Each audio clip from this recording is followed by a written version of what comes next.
வணக்கம். தேசம் சிறப்பு செய்திகளுக்காக நான் உங்கள் ரேவதி குணாலன். பேரா தஞ்சோங்கரபுத்தான் ஸ்ரீமுருகன் ஆலயத்தில் தைப்பூச விழா. தஞ்சோங்கரபுத்தான் வடபகுதியில் 10 ஏக்கர் எழுந்தருளியுள்ள ஸ்ரீமுருகன் ஆலயத்தில் தைப்பூச விழா கோலாகலமாக நடைபெறவுள்ளது. இந்த ஆலய தைப்பூச விழாவை முன்னிட்டு அதற்கான ஏற்பாடுகள் நடைபெற்று வருவதாக ஆலய தலைவர் எஸ். ராஜேந்திரன் கூறினார். பேரா மாநிலத்திலே தஞ்சோங்கரபுத்தான் வடபகுதி ஸ்ரீமுருகன் ஆலய தலைவர் எஸ். ராஜேந்திரன் சுப்பிரமணியம். இந்த ஆலயத்திலே வருடந்தோறும் தைப்பூசம் மிக சிறப்பான முறையில் நடைபெற்று வருகிறது. ஆகையால் இன்று 23ஆம் தேதி கொடியேற்ற வைபவம், காலையில் கணபதி ஹோமம் நடைபெற்று இரவு மணி 6 மணிக்கு கொடியேற்ற விழாவும் மிக சிறப்பான முறையில் நடைபெற உள்ளது.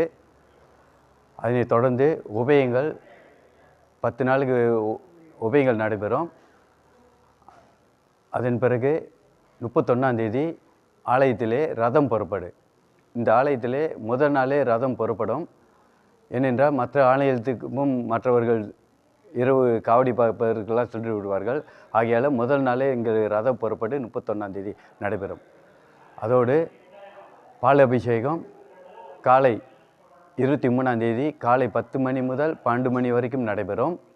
அதனைத் தொடர்ந்து தைப்பூசம் அன்று 4:30க்கு ஆரம்பித்து 7:30 அளவிலே தைப்பூசம் பால் அபிஷேகம் நடைபெறும்.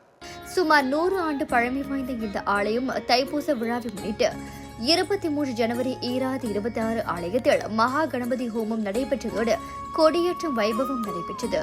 இங்கு இந்த ஆலயம் ரத ஊர்வலம் தைப்பூச முதல் நாள் ரத புறப்பாடு நடைபெறும்.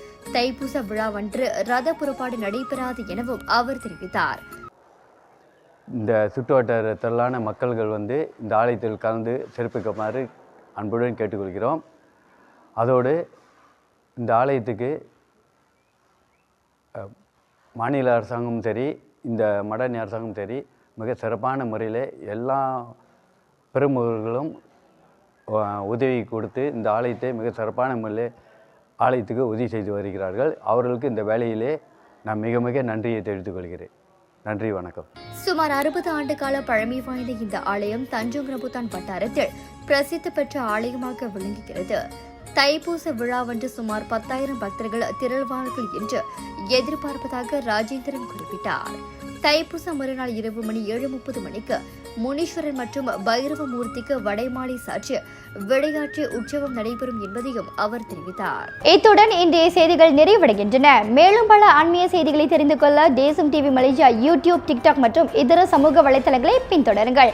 உங்களிடமிருந்து விடைபெறுவது நான் உங்கள் ரேவதி குணாலன். மக்களோடு தேசம், தேசத்தோடு மக்கள். நன்றி, வணக்கம். ஒரு வீட்டுக்கு ஒரு பட்டதாரி எனும் நிலை போய் ஒரு வீட்டுக்கு பல மருத்துவர்களை உருவாக்கும் நடவடிக்கையில் இறங்கியுள்ளது எய்ம்ஸ் பல்கலைக்கழகம். இந்திய மாணவர்களின் எதிர்காலத்திற்கு அடித்தளம் அமைக்கும் எய்ம்ஸ் பல்கலைக்கழகம் MIED வழி மாணவர்களின் பொருளாதார பிரச்சனையை கல்வி உபகார சம்பளம், கல்வி கடனுதவி மூலம் தீர்த்து வைக்கிறது.